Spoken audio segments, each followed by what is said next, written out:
ही सुभाष चंद्र बोस जी ने एक नारा दिया था, तुम मुझे खून दो मैं तुम्हें आजादी दूंगा। मैं आपसे एक वादा लेना चाहता हूं और मैं एक वादा करना चाहता हूं। आपने जब जब साथ दिया तब तब मैंने इतिहास रचा है। आपने जब जब दुआएं दी, आशीर्वाद दिया, तब तब हमने इंसानियत की, मानवता की रक्षा की है। जब जब आपने हमें अपने आंचल में रखा, अपने चरणों में रखा, आपका पिता के तरह, मां के तरह, भाई के तरह आपका साथ रहा, तब तब हमने गरीबों की आंसू पोंछे हैं पूरे दुनिया में, मुल्क में, राज्य में। मैं ताली मत बजाइएगा, मेरी बात ताली मत बजाइए, ताली मत नहीं, नारा नहीं दी। तब तक मैंने हर घर के आंसू पोंछे हैं। कोरोना में सबने अपनों को छोड़ दिया। पिता ने बेटा को, बेटा ने पिता को, पति ने पत्नी को, पत्नी ने पति को, भाई ने बहन को, बहन ने भाई को, अपनों ने अपनों को, रिश्ता ने रिश्तेदार को, सभी लोगों को सबने छोड़ दिया। गांव में रिश्तेदारों को प्रवेश करने की इजाजत बंद कर दी गई। सबने अपनों को छोड़ा। पूरे देश में जिसने सबको छोड़ा उसको पप्पू यादव ने गले लगाया। नहीं देंगे। आप याद करिए, देश का हर वो अस्पताल अकेला पप्पू यादव, हर वो शहर अकेला पप्पू यादव। कोटा में आंसू बहा रहे हो बिहार का बेटा बेटी छात्र, चाहे तमिल हो, चाहे कर्नाटक, चाहे आंध्रा हो या महाराष्ट्र, चाहे पंजाब हो या दिल्ली, कोई ऐसा गरीब और मजदूर नहीं था जिनके दहलीज पर जाकर कदम में कदम मिलाकर उसको भूखे प्यासे हम नहीं आने दिए। सबने छोड़ दिया, पूरे देश के पीएम ने छोड़ा, नेताओं ने छोड़ा, लेकिन हमने किसी को नहीं छोड़ा। प्रधान महासचिव जी, विवेका जी, जिला पार्षद जी आ जाइए, जो लोग भी हैं। मैं आप याद करिए, मैं एक एक बात आपसे कहना चाहूंगा यहाँ पे। याद करिए, पटना का बार मुख्यमंत्री जी सो गए, नेता सो गए, मंत्री सो गए। हम 12 दिन हर घर के दहलीज पर पान न पान की डंडी लेकर के किसी को मरने नहीं दिया। हर बच्चों को लेकर के उसकी उम्मीद बने। भैया ताली नहीं बजाइए, बेटे थे, मन से कोई ताली मत बजाइए। कोई ऐसे लोग नहीं थे। हमारे सारे नेता, प्रकोष्ठ के, विभिन्न प्रकोष्ठ के अध्यक्ष, सभी लोग यहाँ मौजूद हैं। दुनिया में सब कोरोना से डरा। एक ही आदमी है इस दुनिया में जिसका नाम आपने बेटे के रूप में पैदा किया, पप्पू। कोरोना को पप्पू ने डराया।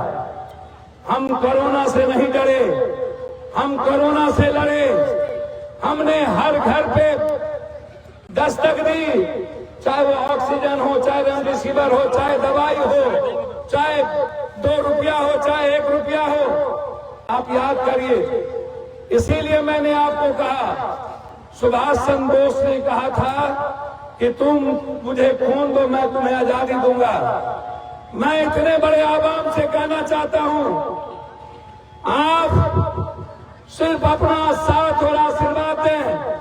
हमारी ताज जिंदगी जब तक मैं हूं तब तक एक भी गरीबों के आंख में आंसू नहीं आने दूंगा। ना ही दुनिया में मैं किसी को अभाव में जीने दूंगा और ना ही मैं किसी को डरने दूंगा।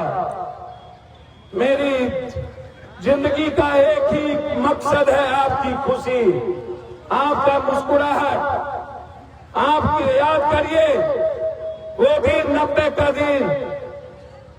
याद करिए, जो लोग इस हिंदुस्तान में रामराज की बात करते हैं उन्हें नहीं पता रामराज का मतलब होता है आम आदमी का राज।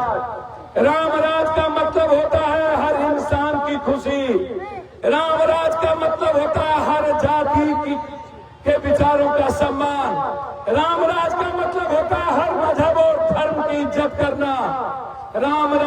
मतलब होता है अपनों से दूसरों की इज्जत करना। राम राज का मतलब होता है हर इंसान के लिए जीना। राम राज का मतलब होता है हर दुखी और परेशान आदमी के साथ खड़ा रहना। राम राज का मतलब होता है आर्थिक आजादी। राज वो था 90 में जब किसी के घर में किसी सड़कों पर एक ईंटा सोलिंग नहीं थी, कोई पुल नहीं था।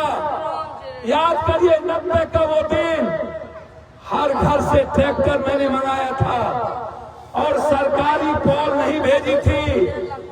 चले गए हमारे बहुत सारे इस इलाके के पूर्वज जिनके वालिद आज तीसरे पुश्त में हम लोग हैं।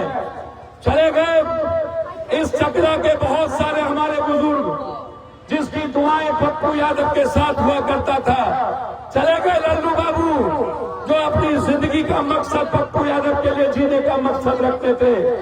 याद करिए वो दिन जब हर घर में जब अंधकार होता था, पूरी दुनिया पूरा देश अंधकार में था, पूर्णिया को उजाला पप्पू यादव ने किया था।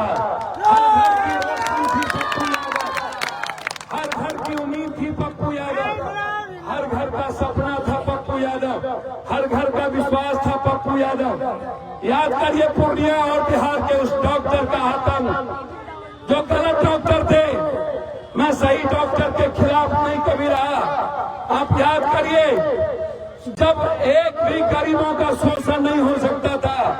सरकार एक तरफ पप्पू यादव और हमारी भगवान जो जनता है, मेरा भगवान तो आप है, मेरा राम और रहीम आप है, मेरा सूफी बुद्ध नानक वाल्मीकि आप है, मेरा कबीर आप है, मेरा कृष्ण आप है, मेरा शिव आप है।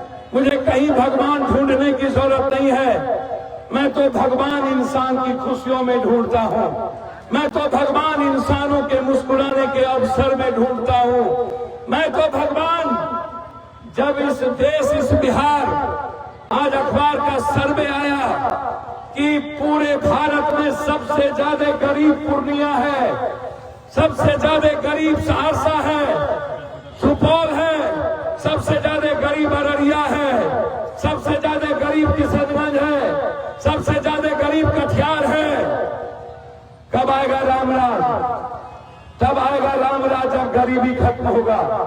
तब आएगा रामराज जब हाथ को रोजगार मिलेगा। तब आएगा रामराज जब हर घर के बच्चे मजदूरी करना छोड़ देंगे। तब आएगा रामराज जब अभाव में जीना छोड़ देंगे। रामराज का मतलब है गरीब और गरीबी को मिटा देना, गरीब शब्द मिटा देना, गरीबी जैसे जालिम को मिटा देना। रामराज का मतलब है बेरोजगारी को मिटा देना। रामराज का मतलब है हर घर का तालीम, हर घर की शिक्षा। रामराज का मतलब है किसी को दवाई में पैसा न लगे। मैं जिस दिन आऊंगा मैं आपको वादा करता हूं, मेरी लड़ाई सिर्फ पूर्णिया को, दुनिया के कोसी को, सीमांचल को दुनिया का नंबर 1 करने का ये जो मैं पैनोरमा ग्रुप जो सोचता है वो करता है। ये लो मुंह मीठा करो, आज मैंने अपना जॉब छोड़ दिया। अब हम पूर्णिया वापस जाएंगे। जॉब छोड़ दिया है? मतलब ये घर कैसे चलेगा? हम करेंगे क्या? और माँ बाबूजी क्या बोलेंगे? इसलिए मैं एक और मिठाई का डब्बा लाया।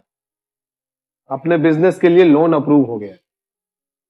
अरे लोन अप्रूव हो गया वो तो ठीक है, लेकिन पूर्णिया में हम रहेंगे कहाँ? अपना घर भी तो नहीं है वहाँ। इसलिए तो एक और मिठाई का डब्बा अलग से लाया हूँ। हमने पूर्णिया में घर ले लिया है, पूर्णिया के ई होम्स पैनोरमा में। पूर्णिया में पैनोरमा ग्रुप लेकर आए हैं ई होम्स पैनोरमा। बड़ा घर, आलीशान जिंदगी और अत्याधुनिक सुविधाओं के संग। अरे अरे अब क्यों मुंह मीठा करवा रही हो? क्योंकि हम घर वापसी जो कर रहे हैं। घर वापसी की खुशी पूर्णिया में ई होम्स पैनोरमा के संग। E homes panorama, luxurious lifestyle redefined.